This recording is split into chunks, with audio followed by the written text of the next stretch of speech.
Bonjour, bonjour. Alors, le 1er décembre arrive à la fin de cette semaine, donc il est temps de faire la structure de mon December Daily. Je suis jamais très en avance pour cet exercice, donc je vous montre là celui que j'avais fait l'année dernière. Donc, je vais faire la même structure à la nuance près que j'avais mis le mécanisme là sur la tranche. Et je vais plutôt cette fois mettre le mécanisme un petit peu à droite. Je pense que ce sera plus facile à manipuler. Voilà. C'est mon second December Daily. Pourtant, je scrape depuis 20 ans. Mais voilà, c'est pas un exercice auquel je m'étais prêtée. Et puis depuis 2 ans, bah, voilà, j'ai envie de le faire. Donc, euh, donc voilà. Donc pour ça, vous aurez besoin de carton. Alors moi, j'ai pris du calendrier, mais c'est du calendrier assez fin. Voilà, ça peut être comme je vous montre là, un fond de bloc de papier ou paquet de céréales. Voilà, ou du carton d'encadrement. Donc voilà, je vous ai mis les dimensions, hein. Deux morceaux de 23 par 20 qui feront la couverture et le dos. Et puis une tranche de 3,5 par 23. Vous aurez aussi besoin de toile enduite ou ça peut être du tissu aussi pour faire la charnière. Voilà. Là, c'est un morceau de 26, hein, 23 plus 1,5 en haut, plus 1,5 en bas, par 11,5. Voilà. Donc moi, je vais avoir un problème parce que ma charnière, enfin ma toile enduite, elle est un petit peu transparente et mon carton donc est très coloré. Donc je décide de le doubler avec du papier. Donc voilà. Donc là, je colle chaque morceau sur du papier et puis je vais couper autour.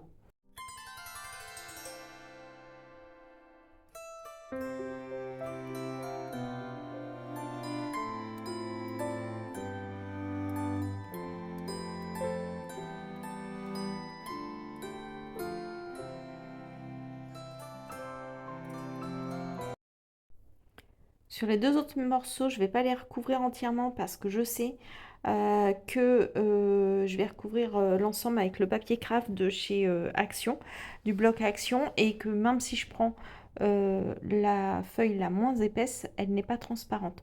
Donc je recouvre plutôt sur 5 cm environ. Je ne prends pas de mesure, là je fais un petit peu à l'œil, et puis pareil, je vais couper tout autour.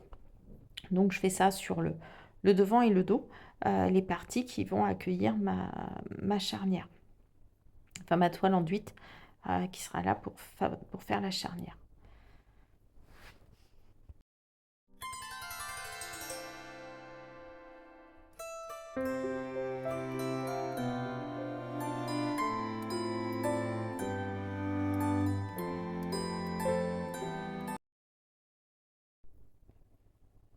Donc j'ai tracé sur ma toile donc 1,5 en haut, 1,5 en bas, et puis 3,5 à gauche, un petit espace de 5 mm, 3,5 au milieu, un petit espace de 5 mm, et encore 3,5. Donc pour bien avoir les emplacements de mes cartons. Je ne le fais pas toujours, là, voilà, si vous n'êtes pas à l'aise avec cet exercice, c'est préférable de le faire. Le risque après, c'est que ce soit un petit peu de travers et que le dos et le devant ne se fassent pas complètement face. Donc voilà, donc je colle le milieu sur l'emplacement donc prévu. Voilà, donc c'est facile. Pour être bien droit, on pourrait mettre une règle tout en haut, peut-être une règle lourde, quelque chose comme ça, voilà, pour être sûr d'être bien droit. Là, les cartons ne sont pas très très grands, donc même s'il y a un petit écart, ça ne se verra pas forcément. Mais voilà, si vous voulez être vraiment très très juste, vous mettez une petite règle en haut et vous alignez les trois morceaux sur votre règle.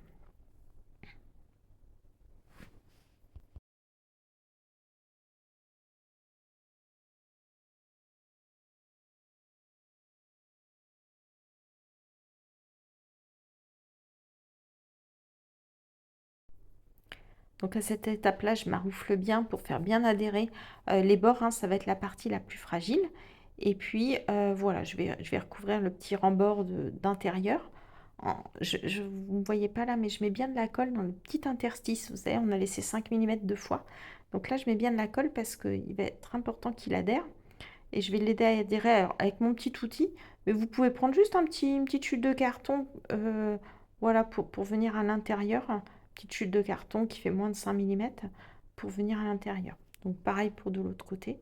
Donc voilà, je fais bien adhérer cette partie-là. Mon carton n'est pas très épais, donc moi ça adhère facilement. Mais si vous, il est un peu plus épais, il va falloir venir repasser plusieurs fois votre petit carton, votre petit outil là pour bien faire adhérer. Donc voilà, je retourne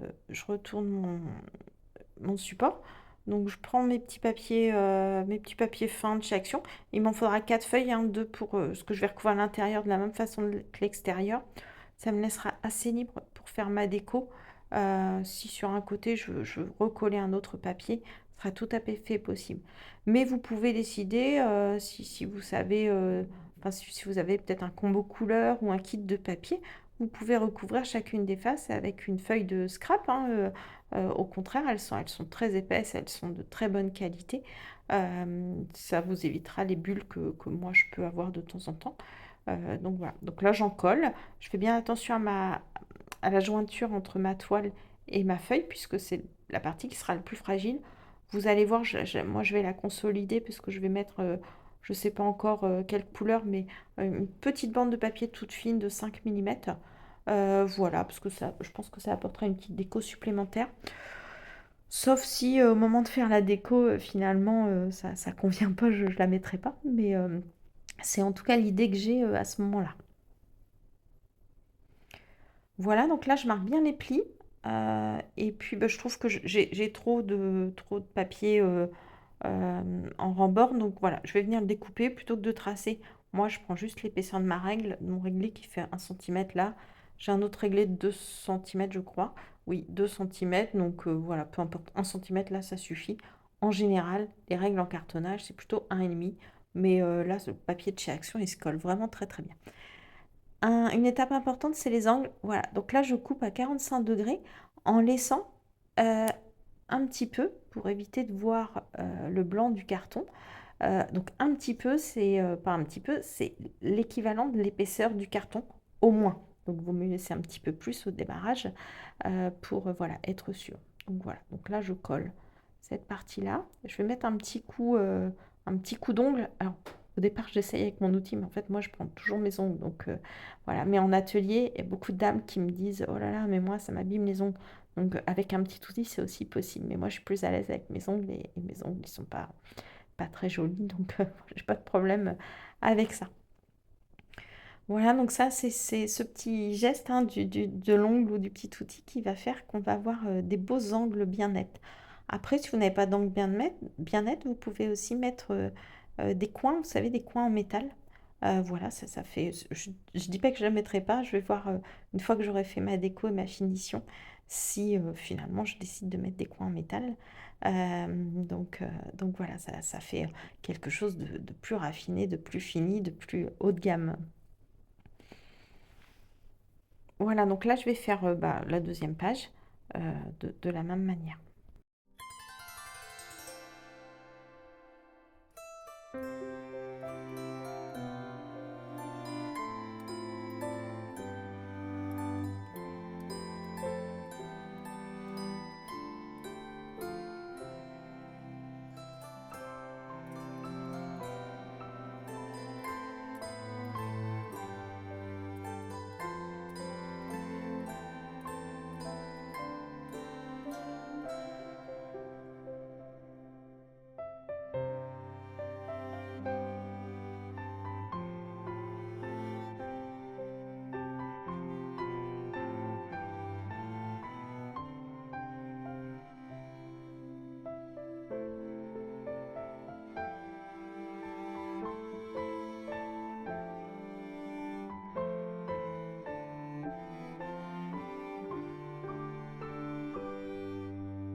Voilà, donc l'extérieur est terminé. On va faire la charnière intérieure. Donc vous reprenez la même toile. Moi j'avais plus de la même toile, donc je prends une autre qui est un peu plus couleur lin. Voilà, mais ça se verra assez peu. Donc 11,5 par 22,8, hein, on enlève, c'était 23 la dimension du carton, donc on enlève un petit millimètre de chaque côté. Voilà, donc comme tout à l'heure, on va d'abord encoller la tranche. Et puis vous allez voir, j'appelle ça les petites ailes, vous allez comprendre pourquoi j'appelle ça les petites ailes. Donc on encolle la tranche, bien en haut, bien en bas. Et puis on va venir coller la toile enduite. Et là, il faut prêter une attention un peu particulière aux parties charnières. Donc la charnière, c'est là où ça va se plier. Donc là où on a laissé un petit creux de 5 mm. Donc hop, on maroufle bien la partie centrale et puis vous voyez, on insiste à l'intérieur, donc ça pourrait être avec un morceau de carton. Et en fait, ça se relève un petit peu comme des ailes. Donc c'est pour ça que moi j'appelle ça des ailes, mais voilà. Donc le papier il se relève puisqu'on l'a un petit peu enfoncé. Et donc quand il est relevé, ça nous permet de couper un petit peu à 45 degrés pour que ça fasse plus propre et qu'on ne voit pas du tout le papier. Hop, voilà. Et puis après, un coup que ça a bien adhéré à l'intérieur, éventuellement vous attendez. Alors si c'est la colle d'action, elle colle encore plus vite que celle-ci. Ça c'est une colle vinylique. Mais sinon, vous pouvez attendre un petit peu, repasser, voilà, comme je fais là, insister dans les jointures. Voilà, pour que ça tienne dans le temps. Moi, j'ai des albums qui sont faits sur cette technique-là, qui ont 20 ans, hein, et pourtant les enfants, ils les manipulent énormément.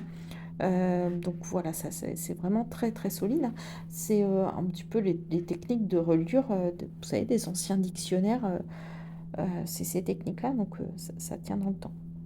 Et puis ensuite, on va voilà, venir recouvrir l'intérieur. Donc là, contrairement à tout à l'heure où j'avais pris des papiers plus grands, là on prend des papiers qui sont tout justes. Donc j'ai pris 22,8, hein, la même taille que la charnière, par 19,5. Voilà, j'ai enlevé 5 mm. Voilà, donc, comme je vous le dis, hein, si vous prenez du papier de scrapbooking, des papiers 30-30 par exemple, voilà, ça va être encore plus joli parce qu'il sera déjà imprimé avec peut-être des motifs, hein, le choix que vous allez faire. Et puis il sera encore plus épais que ce papier-là. Moi, j'ai choisi de prendre les papiers les plus fins. Donc, mais vous voyez, par exemple, au bord de la charnière, on voit un petit peu eh bien, l'épaisseur de la toile. Il est temps maintenant de mettre le mécanisme. Donc ce mécanisme, moi je le prends chez la Fée du Scrap. Il est vendu avec donc 2 rivets entiers. Ça fait un rivet, c'est une pointe et comme un petit bouton. Voilà, et le mécanisme. Et le mécanisme, il a voilà un côté plus plat que je vous montre là, et puis un côté rond. Donc le côté plat, il vient se mettre contre la tranche. Voilà, donc je le positionne. Là, je vais essayer de le centrer, donc je vais mesurer un petit peu le même écart en bas et en haut. Je vais descendre un petit peu. Et puis, je vais marquer l'emplacement des trous qu'il faut que je fasse.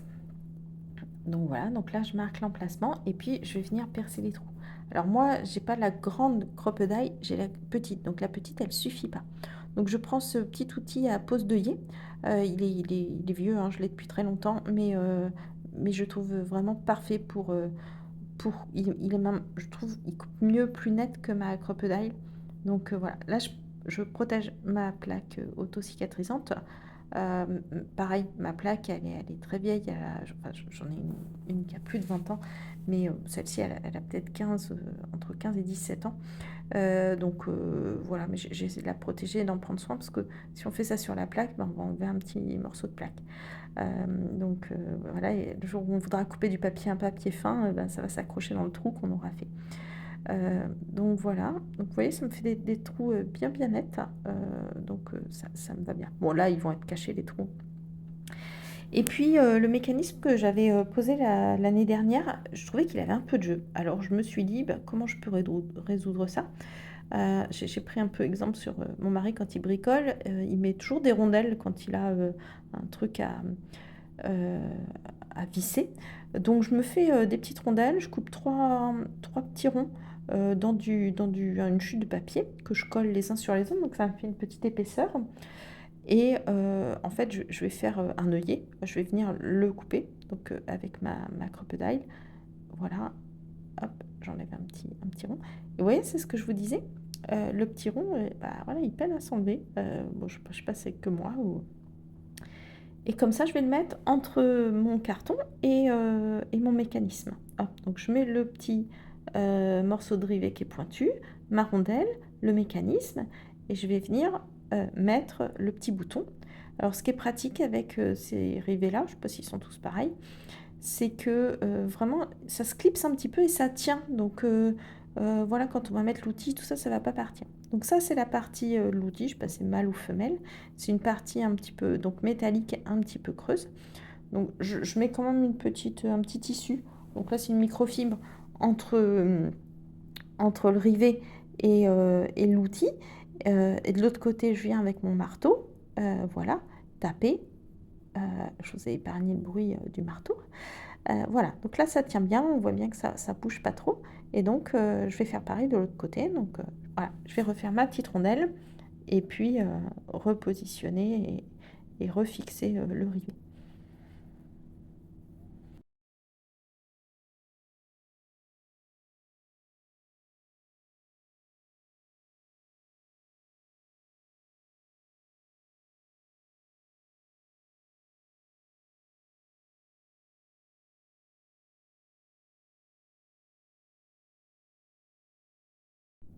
Donc moi dans ce classeur, je vais utiliser la plupart du temps quand j'ai des photos à mettre des pochettes Casey Art. Que je prends chez la Fée du Scrap également, ou parfois chez Craftelier. Euh, et, euh, et sinon, je vais aussi pouvoir, si je fais une page d'art journal qui me plaît bien et que je veux mettre comme ça, bon, je ne vais pas forcément la mettre dans une pochette. Je vais soit la perforer, soit mettre une petite languette, vous savez, que je vais perforer. Parce que j'ai un die, je crois, de chez Coco Loco, mais bah, ce die, il n'est pas, il va pas, il est pas adapté à ce mécanisme de classeur, il est adapté au mécanisme un petit peu plus petit. Donc voilà, mais c'est pas grave, enfin, voilà, sans die, je me fais une petite réglette toute seule. Et puis voilà comment je vais garnir un petit peu mon December Day. Enfin, c'est l'idée que j'ai là tout de suite.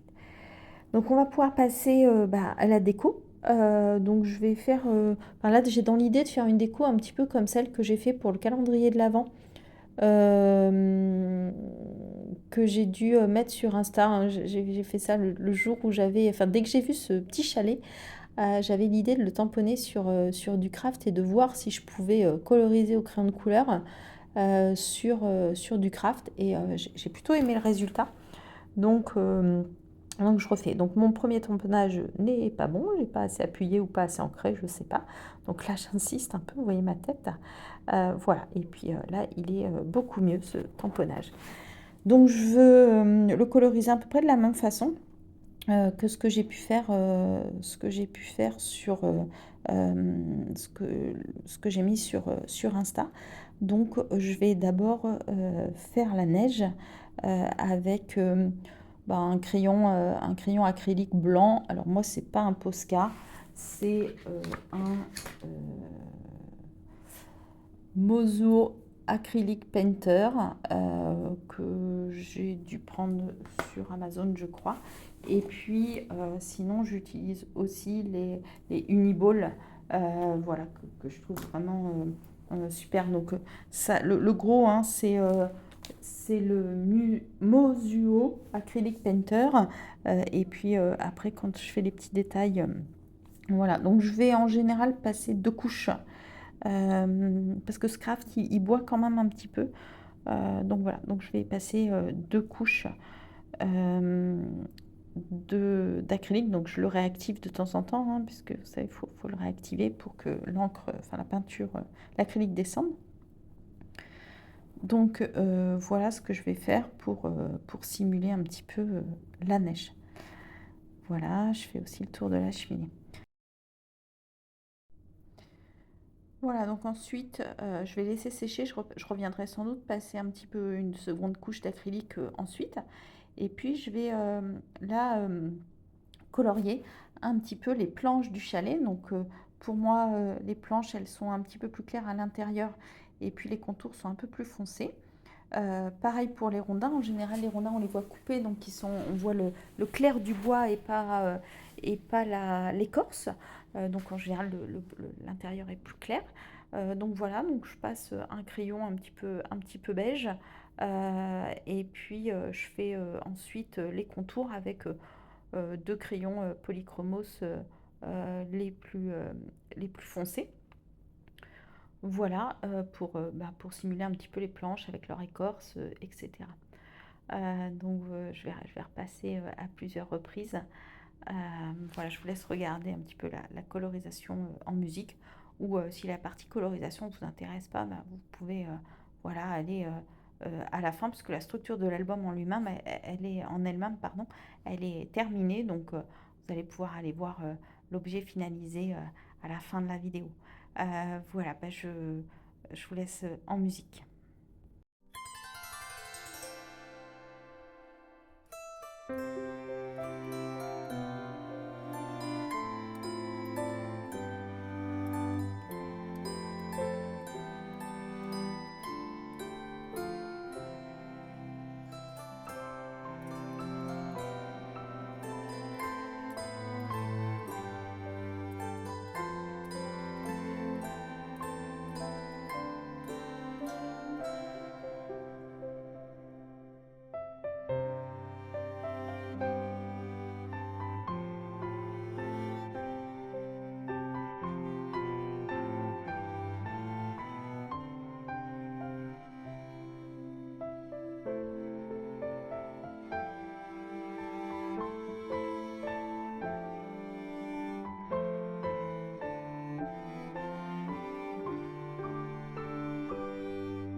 Donc là, avec un crayon gris, je vais venir. Vous savez, quand on regarde la neige sur le toit, on ne voit pas que du blanc, on voit beaucoup de nuances de gris, de bleu. Donc bah, là, j'ai pas mis de bleu, mais je fais quelques nuances de gris. Voilà. Là, je repasse les contours avec mon crayon noir. Mais en fait, après, quand je vais avoir découpé, euh, je vais de toute façon passer un trait de feutre. Voilà, donc là, je fais quelques ombres de neige à la fois gris, à la fois noir. Sur le tampon de chou, ces petits effets, ils sont, ils sont reproduits. Moi, c'est parce que j'ai colorisé avec de l'acrylique que ça les a masqués. Voilà, je fais les carreaux avec un gris très clair. J'ai hésité entre le bleu et le gris, mais comme je vais faire les petites briques de la cheminée en gris, voilà, j'ai choisi de garder ce même crayon gris. Voilà, là je renforce un petit peu les ombres du socle. Et puis, ouais, je vais mettre une petite guirlande dorée. Je vais mettre quelques pointes de doré. Euh, et donc, voilà, je prends le tampon. Là, encore une fois, j'ai du mal l'ancrer ou mon pad est peut-être un peu usé.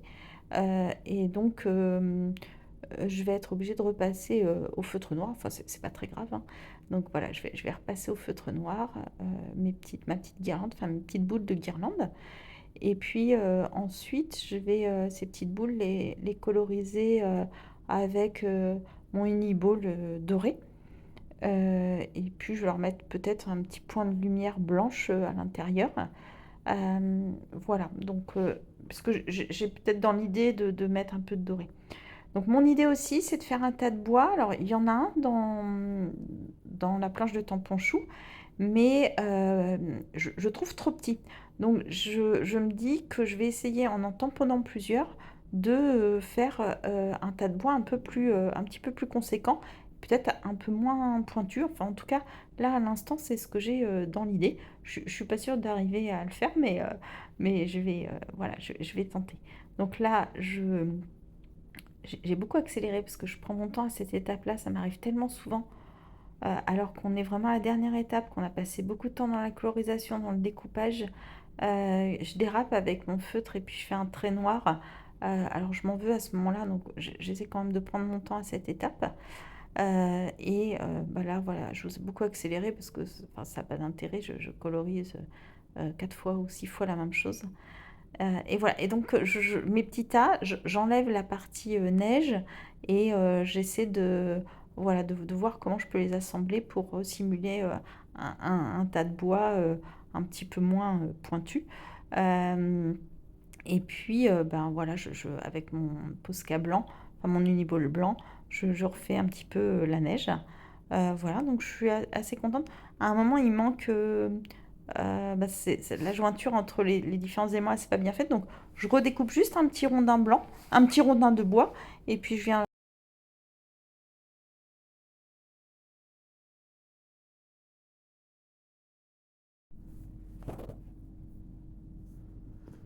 Alors, j'ai voulu poursuivre la déco, j'ai voulu tamponner la ribambelle de flocons de chez Chou sur mon classeur, et puis mon tamponnage n'a pas fonctionné. Enfin, voilà, soit j'ai mal ancré, soit j'ai mal appuyé, soit j'étais pas bien positionnée, je sais pas, j'en connais pas la raison. Moi, j'ai pas de positionneur de tampon, donc voilà, fallait que je trouve une solution.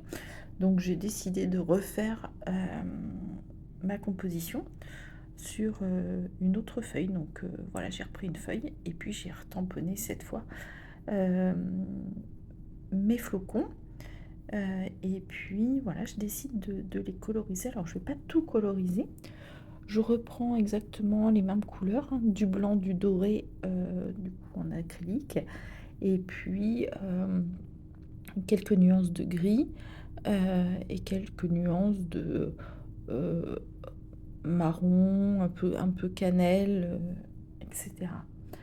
Euh, voilà, donc je vais faire par petites touches, je vais pas tout coloriser.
je vais venir faire quelques petits points blancs de neige qui apporteront aussi un petit peu de lumière.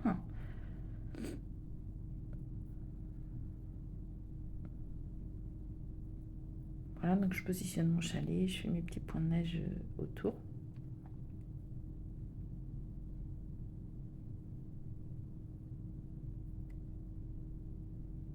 Je positionne donc mon petit tas de bois que j'ai reconstitué.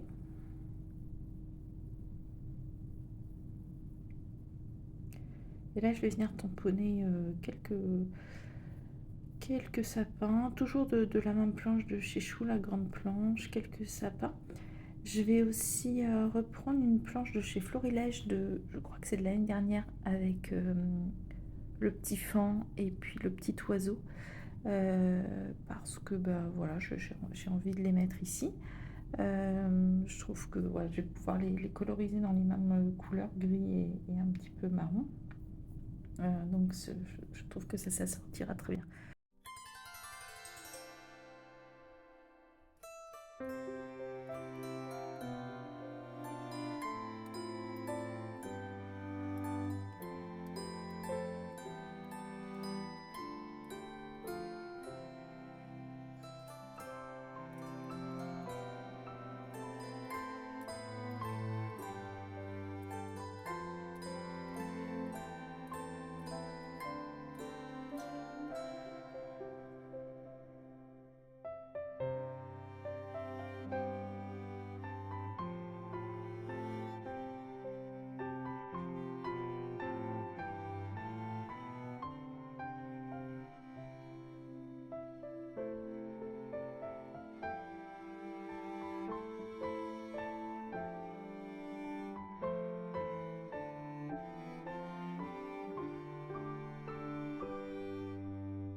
Voilà, mes colorisations, mes découpages sont terminés. Maintenant, je cherche quel équilibre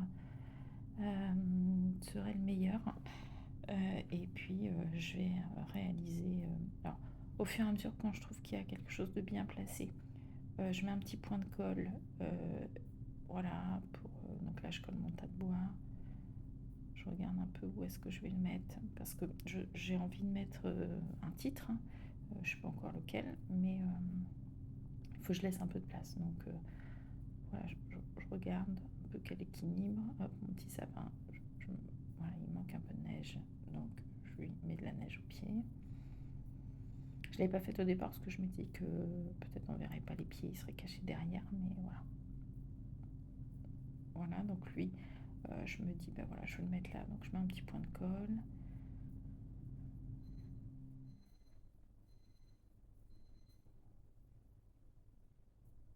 Voilà, je cherche comme ça ce qui me convient en termes d'équilibre. Et puis là, voilà, je trouve que c'est pas mal. Alors, finalement, je trouve que mes flocons, je les cache un peu trop, mais voilà, j'avais pas trop le choix si je voulais mettre tous mes embellissements ensemble. Donc voilà, là, je pense que j'ai trouvé l'équilibre et donc je peux mettre de la colle un peu partout pour que ça adhère bien et que ça dure dans le temps. Voilà, donc j'ai envie de mettre un titre. Je reprends le kit d'embellissement, une pause Fika, c'est une collection de l'année dernière. Et je choisis collecter les moments magiques que je vais mettre sans doute sur la tranche. About December et 31 jours de bonheur. Voilà, je pense que je vais faire mon titre avec ces éléments.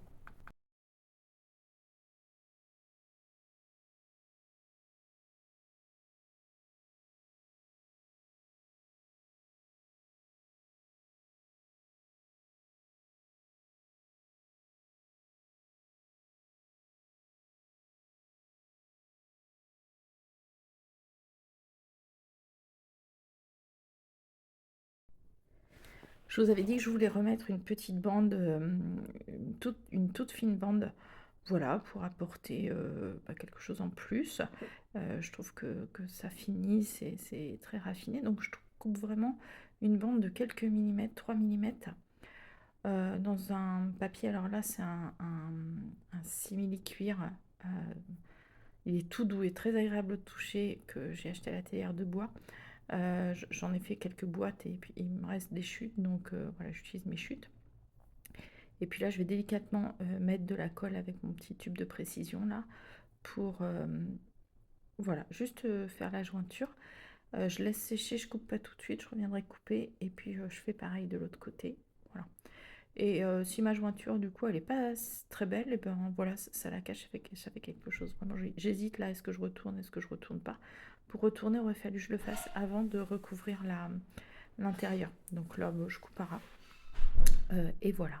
Et mon album est terminé. Donc j'espère que voilà, ça vous a plu de faire mon album avec moi. Ah oui, je mets un petit peu de stickles à certains endroits pour aller que ça brille, c'est Noël quand même. Moi, je serais très intéressée pour voir vos, vos December Daily, vos structures de December Daily, soit parce que vous êtes inspiré de la mienne, de la construction de la mienne, soit pour me donner des idées pour les prochaines années. Donc voilà, partagez-moi vos réalisations en commentaire. Et puis merci de m'avoir suivi et je vous dis à bientôt.